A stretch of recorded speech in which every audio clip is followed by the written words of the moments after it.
हम लोगों को तो पढ़ने लिखने का मौका मिला तो हम लोग भी गलत इतिहास पढ़ते थे। जब यहाँ लोग बता रहे थे कि जहाँ हम खड़े हैं ये बेड़का जगह है और इसे बदल करके कैसे बेड़ेश्वर धाम किया गया है और वहां नए नए मंदिर बन गए। ये गलत कर दिया, हमारे इतिहास पर अपना इतिहास आरोपित कर दिया। और हमारे लोग कह रहे थे कि हम इसे उनके नाम से नहीं बुलाएंगे, हम इन्हें अपने नाम से बुलाएंगे कि ये आज भी इस देश के मूल निवासियों की जमीन बेड़का है और हम अपना इतिहास लेकर के उस इतिहास को गलत साबित करेंगे। और यही काम पूरे देश में हुआ है साथियों। आप तो जागरूक लोग हो, हम आपसे कोई नई बात कहने नहीं आए, हम तो आपसे मिलने आए और मिलकर जा रहे हैं। अभी देखा कई किलोमीटर तक लोग अभी पैदल चले आ रहे हैं, अपने पैसे से आ रहे हैं। ये बस में ट्रक में भर कर लाई गई पैसा देकर भीड़ नहीं है, ये अपने वजूद से तो हमारे पास तो ये बात की मौका है। भगवत जी और तमाम लोगों ने ये मौका दिया कि हम आपसे हिम्मत लेकर जा रहे हैं और जितनी भी कोशिश हमारी है दिल्ली में खड़े होकर ये बात कहेंगे और लड़ेंगे कि संविधान विरोधी तमाम लोग यह बात आंख खोल कर देख लो कि इस मुल्क के SC ST OBC संविधान को मानने वाले अब एकजुट हो गए हैं और तुम्हें देश को बर्बाद नहीं करने देंगे। तो पहली बात यही कि साथियों एकजुट होने का वक्त है। मैं तो आदिवासी समाज से आता भी नहीं, मैं तो OBC समाज से आता हूँ। OBC मतलब जानते हैं, और मुझे पता चला है कि इस कार्यक्रम में ढेर सारे OBC भी आए हुए हैं।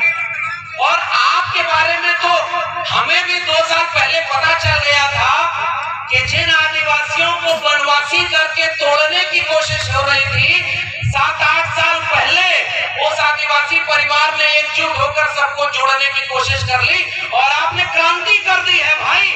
मैं आपको सलाम कर रहा हूँ। और आपने जो 2 विधायक जिताए उनमें से एक तो हमारे पिछले दिनों दिल्ली गए थे, अपने विद्यार्थियों को, अपने इलाके के छात्रों को एरोप्लेन में लेकर के पूरा दिल्ली घुमाया कि जाओ और पढ़ाई करोगे तो एक दिन दिल्ली पर तुम कब्जा भी कर लोगे, ये कहने की बहुत जरूरत।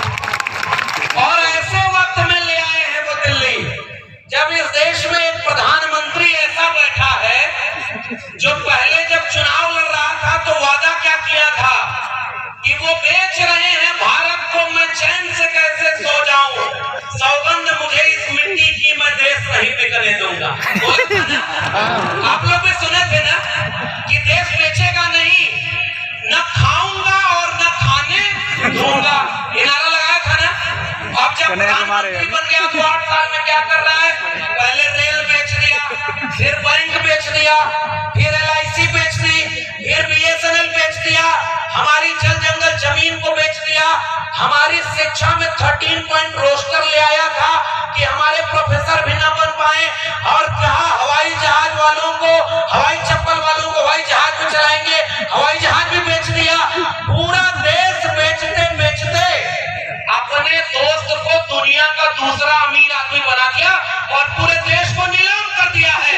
ऐसे वक्त में हम खड़े हैं, तो मैं तो ऐसे क्रांतिकारी लोगों को सलाम कर रहा हूँ। आपने ऐसा विधायक चुना जो आपके विद्यार्थियों की शिक्षा की चिंता करता है। मैं तो उत्तर प्रदेश का रहने वाला हूँ, वहाँ जो विधायक और सांसद दिल्ली और उत्तर प्रदेश में है वो स्कूल और विद्यालय की चिंता नहीं कर रहे हैं, वो शौचालय और देवालय की चिंता कर रहे हैं और रोज उनको लड़वाते हैं। अब एक बात बताओ, आप इस मुल्क के मूल निवासी कौन? ये हम लोग हैं ना। मैं OBC समाज से आता हूँ और एक ही बात, 2 बात कहने आया हूँ। पहली बात तो शिक्षा की करने आया हूँ। मैं दिल्ली विश्वविद्यालय में पढ़ाता हूँ और पता है अभी परमानेंट प्रोफेसर नहीं हूँ, टेम्परेरी हूँ। टेम्परेरी मतलब समझ रहे? वो वाला टेम्परेरी नहीं जिसमें प्रधानमंत्री भी टेम्परेरी होता है, 5 साल बाद उसको चुनाव लड़ना। और वो ऐसे बन गया जैसे लग रहा है पूरा देश उन्हीं का है और देश बेच दो। हम लोगों को अब परमानेंट नहीं किया जा रहा, जानते हैं क्यों? जब तक इस देश के SC ST और OBC, अभी हमारे पूर्व के विधायक साहब बोल रहे थे ना, जो नीचे था उसको ऊपर करना है और ऊपर वाले को। और मुझे पता चला कि बेड़का जहां पर ये कार्यक्रम हो रहा है, देश में बुलडोजर चल रहा है संविधान के ऊपर और लोगों को घरों को गिरा रहा है। बेड़का में कुछ दिन पहले बुलडोजर चला था जमीन बराबर करने का, चला था ना। हम भारत के संविधान को आगे रखकर इस देश की जाति व्यवस्था, जिसमें कोई मुख से पैदा हुआ, कोई भुजाओं से पैदा हुआ और अपने को ऊपर रख करके देश को बर्बाद किया, हम इस देश के एससी एसटी ओबीसी आज आओ संकल्प लें, एक बराबर जमीन बनाएंगे और कोई बड़ा और कोई छोटा इस देश में नहीं होगा। भाई इस देश को बनाया हमने, इन बंजर जमीनों को उपजाऊ बनाया हमने, और हमारे पुरखों की तो तस्वीर लगी है साहब, बाबा साहब डॉक्टर अंबेडकर और बिरसा मुंडा, टंटिया मामा, जयपाल सिंह मुंडा, सिद्धू कानू, तिलका माझी, अगर ये न होते तो ये देश ऐसा कभी नहीं बनता। ये बात मैं आपसे कहने आया हूं कि हमारे पुरखों ने ये लड़ाई लड़ी है। और मैं पहले ही अपील आपसे कर रहा हूं साथियों, बहुत सारे लोग बोलने को हैं, इस देश के सबसे पुराने इलाकों में से एक, सबसे पुराने बाशिंदे आप है ना, और आपने इस मुल्क को बनाया है ना, तो एक बात बताइए, आपके बच्चों के भविष्य को अगर कोई बर्बाद कर रहा है तो आप उसे बर्बाद होते देखेंगे क्या? क्या अपने बच्चों के भविष्य को बर्बाद करने देंगे क्या? अरे भाई इस देश में जिनको आपने बड़े बड़े नेता बनाया, वो रोज मंदिर मस्जिद हिंदुस्तान पाकिस्तान और हिंदू मुस्लिम में पूरे देश में दंगा करवा रहे हैं, और हमारे बच्चों की स्कूल विश्वविद्यालय सब निजी हाथों में बेच दिया ताकि हमारे आपके घरों के बच्चे न पढ़ पाए। इसलिए इस देश के मूल निवासी भाइयों, मैं आपसे एक अपील, एक गुजारिश करने आया हूं, भूखे रहना, प्यासे रहना, एक कपड़ा कम पहनना, आप घर में एक रोटी कम बनाना, लेकिन हाथ उठाकर बताओ आप अपने बच्चों को पढ़ाओगे कि नहीं पढ़ाओगे?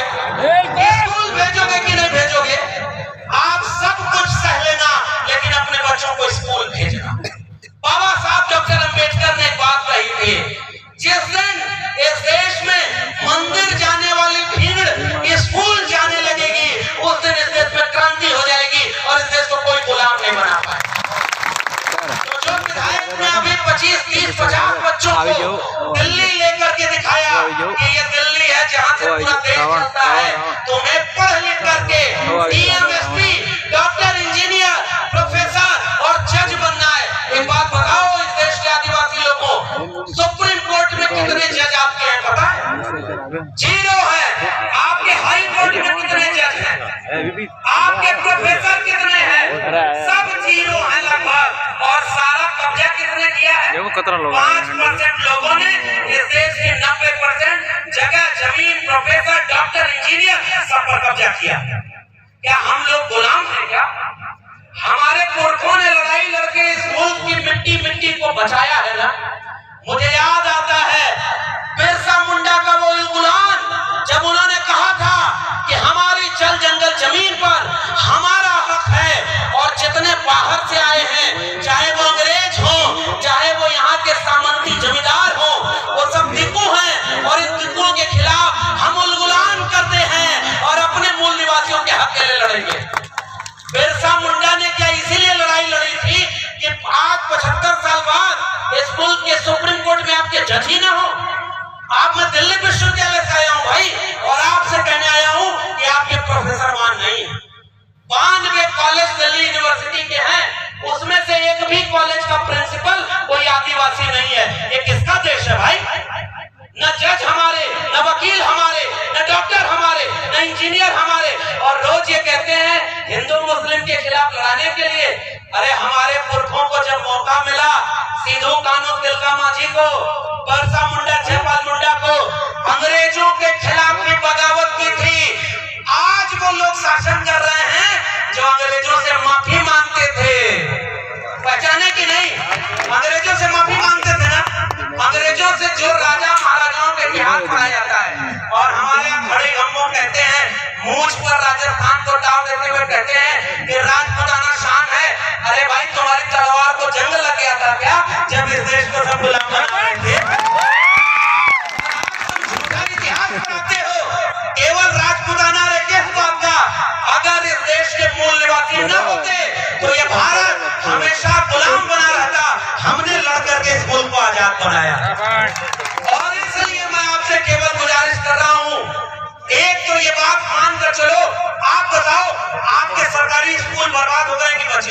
बिल्कुल हो गए, बर्बाद हो गए कि नहीं? आप क्या सरकारी स्कूल में मास्टर जितने होने चाहिए उतने हैं क्या?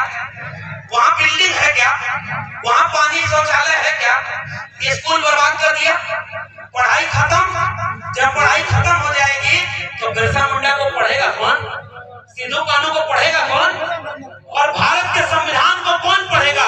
और जब आपके बच्चे पढ़ेंगे नहीं ना, तो कल को बेड़का धाम को कोई बड़ेश्वर धाम बना देगा और हम आप कुछ नहीं कर पाएंगे। शिक्षा अगर नहीं मिली तो हमारी पीढ़ियां गुलाम पैदा होंगी। इसलिए इस राजस्थान के लोगों, इस भारत के मूल निवासी लोगों, इस देश के दलित पिछड़े आदिवासी लोगों, एक संकल्प लो कि चाहे कुछ भी हो जाए, हम अपने इस घर के लड़के और लड़कियों दोनों को स्कूल भेजेंगे और पढ़ाई करेंगे ताकि आने वाली पीढ़ी गुलाम न पैदा हो। और दूसरी अपील करके आपसे विदा लूंगा। वो दूसरी अपील केवल इतनी है कि एक चीज, डॉक्टर अंबेडकर को हम क्यों मानते हैं? एक गाना बज रहा था, आनंद राय साहब बैठे हुए हैं, हम लोग बहुत पहले इनको सुनते थे कि भाई मध्य प्रदेश में कोई घोटाला हुआ, वहां वो विसल ब्लोअर है, जान जोखिम में लेकर के लड़ाई लड़े और पता चला जो घोटाला करते रहा वो अमीर बनते रहा, देश को बेचते रहा और हमारे लोगों का हक खत्म हो गया ना। इसलिए दूसरी और आखिरी अपील, हम बाबा साहब को क्यों मानते हैं? क्योंकि उन्होंने भारत का संविधान दिया। बिरसा मुंडा के बाद अगर हम सबसे ज्यादा पढ़ने लिखने वाले, मैं तो ओबीसी समाज से आता हूँ, लेकिन मैं तो सीना ठोक के कहता हूँ, अगर बिरसा मुंडा और जयपाल सिंह मुंडा न होते, संविधान सभा में जयपाल सिंह मुंडा खड़े होकर न बोले होते कि हम संगो घाटी सभ्यता के वारिस हैं, हम इस देश के मूल निवासी हैं और इसकी जल जंगल जमीन पर पहला हक हमारा है, तब ये भारत न बनता।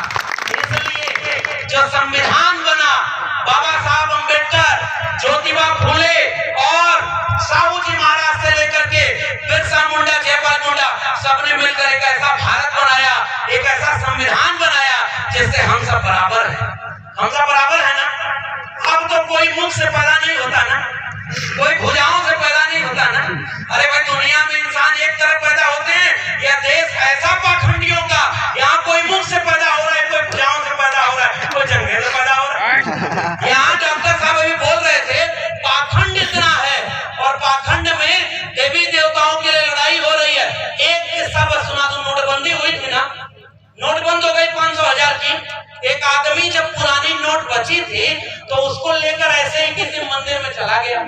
मंदिर बनता है 5 साल पहले और ऊपर लिखते हैं विश्व का प्राचीनतम मंदिर यहाँ है। अभी 5 साल पहले बना, जमीन कब्जा करने के लिए। जमीन की लड़ाई आप लड़ रहे हैं और वहां गया वो आदमी तो पुरानी नोट जो 500,000 की थी वो जल्दी जल्दी मंदिर के देवता को चढ़ाने लगा। तो बीच में अचानक एक आदमी आया और कहा कि ये कौन सी नोट चढ़ा रहे हो, ये नोट तो बंद हो गई है। तो वो आदमी बोला, अरे भगवान को थोड़ा ही पता है कि ये नोट बंद हो गया। और वो आदमी गुस्से में फिर खड़ा होकर बोला, भगवान थोड़े ही ये नोट लेते हैं, जो नोट लेता है उसको पता है कि ये नोट बंद हो गई, इसलिए नोट को नहीं चढ़ा। इसका मतलब देवी देवता के नाम पर पाखंड फैलाने वालों ने आपके भगवान, जो पता नहीं किसके भगवान है, उनके और आपके बीच में एक बिजनेसमैन को बैठा दिया कि नहीं, जो नोट ले रहा है कि नहीं। अगर नोट नहीं मिलेगी तो बिजनेस चौपट हो जाएगा ना। उनका तो वो बिजनेस है। हमारे ज्योतिबा फूले ने किताब लिखी, गुलामगिरी।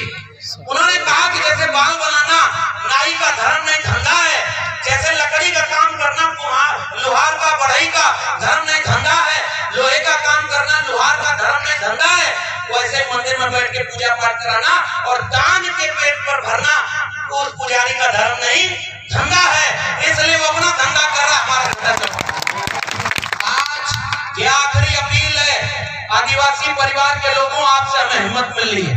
दिल्ली वाले आपको नहीं दिखाएंगे, लेकिन मैं आपसे एक भरोसा कर रहा हूँ, मैं लौट कर दिल्ली जब जाऊंगा तो दिल्ली के मीडिया वालों से पूछूंगा और अपने सोशल मीडिया प्लेटफॉर्म से ये बात लोगों के सामने रखूंगा कि भारत की राजधानी दिल्ली में 10 लोग भारत का संविधान जलाए, उन पर मीडिया चर्चा की, ये हजारों लोग भारत का संविधान बचाने के लिए आए हैं, तुम्हारी मीडिया में क्यों इसकी खबर नहीं? मैं सवाल पूछूंगा उनसे। और दूसरा सवाल करूंगा, जो भारत के संविधान को जलाया, जो देश में मुसलमानों के खिलाफ दंगा करवा रहा है, मंदिर मस्जिद में लड़वा रहा है, वो जेल में नहीं है और हमें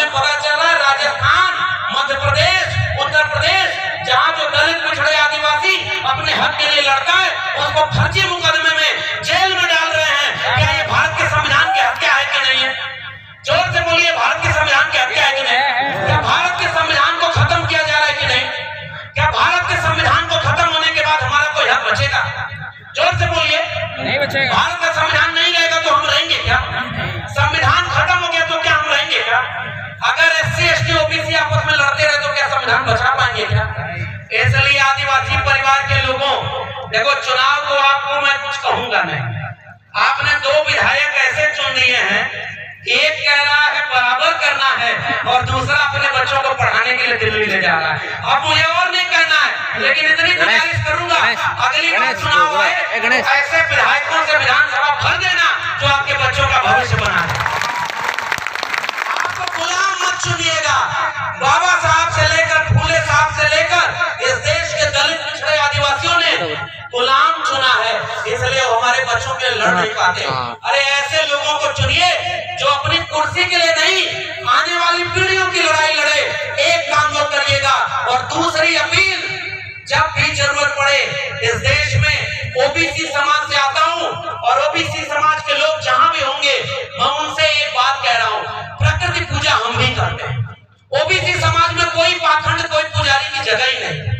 हम लोग खेती किसानी करने वाले लोग, किसान कामगार मेहनत का सामान, हम अपने खेत से पैदा हुए फसल की पूजा करते हैं।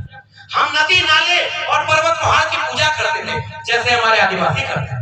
आपका भी गमछा पीला है, OBC का भी गमछा पीला है और ये एकता है हमारी और आपकी। अब उसके साथ ये जो नीला गमछा है बाबा साहब के बच्चों का, ये पीला और नीला गमछा, ये जानते हैं क्यों एक है? क्योंकि हम सब पाखंड के विरोधी हैं। हमें मंदिर से मतलब नहीं।